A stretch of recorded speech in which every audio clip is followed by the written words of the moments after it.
நான் சொல்றது வந்து இது வரைக்கும் பப்ளிக் போயிட்டுலாம் வெளியில போய் எடுத்தா எல்லாம் டிவிக்கேக்கு ஓட்டு போடுவோம் அப்படின்னு எல்லா மக்களும் சொல்ற மாதிரிலாம் பேசுறாங்களே. எல்லா மீடியாவுக்கும் வந்து நீங்க இப்போ அது ஒன்றும் இல்லை, திமுக கற்றுக் கொடுத்தது தான்.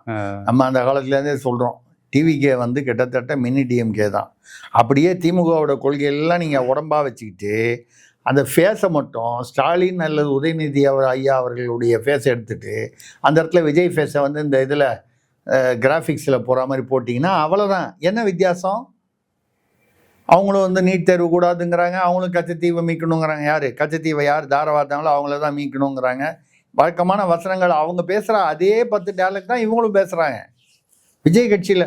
ஆனால் என்ன, திமுக வர்சஸ் டிவிகே. திமுகவுடைய அதே கொள்கைகள் தான் நீங்களும் பண்ண போறீங்கன்னா, நான் வந்து ஊழலே பண்ண மாட்டேன், எனக்கு ஊழல் பண்ண வேண்டிய அவசியம் இல்லை, வேறு 600 கோடி ரூபா சொத்துன்னு எழுதி கொடுத்துருக்காரு. அதுவே 3 தடவை திருத்தி எழுதி கொடுத்துருக்காரு. அவர் வயசே அவருக்கு தெரியல. அது இங்கே ஒரு 51 அங்கே 52 எழுதி கொடுத்தாரு. அப்புறம் குற்ற வழக்குகள் பின்னணி இங்கே ஒன்று அங்கே ஒன்று எழுதி கொடுத்தாரு. சொத்துக்கள்லையும் வித்தியாசம். இந்த பஸ்ஸை விட்டுட்டு வரான். இது கூட ஒரு நிர்வாக ரீதியில் பக்கத்தில் இருக்கிறவனுக்கு வந்து தெரியல. இதில் ஒரு திருத்தணியில் ஒரு வேட்பாளர் சொல்கிறாரு, 2043 தொகுதியிலையும் நாங்கள் தான் ஜெயிப்போம். அம்பேத்கர் மாதிரி இருப்பார் அவரு. அம்பேத்கர் மாதிரி இருப்பார் அவரு. அவரா? அவர் தான் பார்க்கறதுக்கு அம்பேத்கர் அப்படின்னு சொல்கிறார். அவரு சத்ய என்னமோ பேர், ஒரு சத்ய பிரதாப்.